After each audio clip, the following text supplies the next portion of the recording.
As a coastal community, Plymouth is at a high risk from many climate change-related problems. From severe storms to flooded beaches, our environment is being negatively impacted by the rising global temperatures. To fight this threat, Plymouth has developed the new Priority Plymouth Climate Action Plan.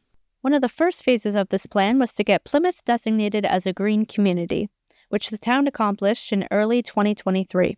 There are many incentives for towns who earn this label. Part of that original Green Community designation was creating what's called an MVP plan, a Municipal Vulnerability Preparedness Plan, that basically charted the risks that we have here for climate change and helped us start to adapt to some of those risks. We became a green community back in 2022, and we received $270,000 to use for energy efficiency projects here in town.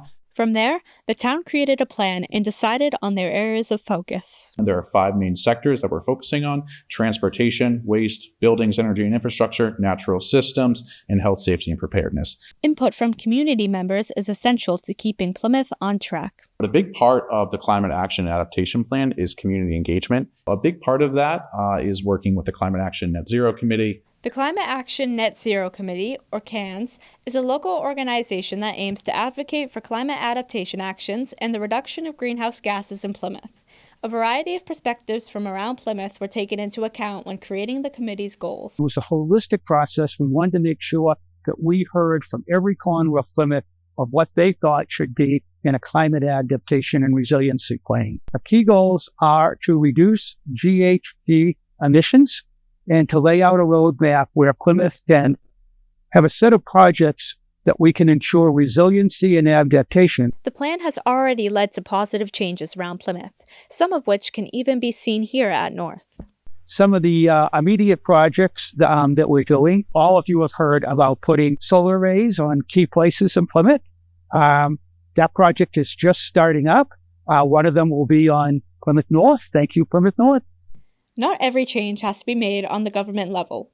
Small lifestyle changes can be made to benefit Plymouth as a whole, such as NHS's paper recycling initiative.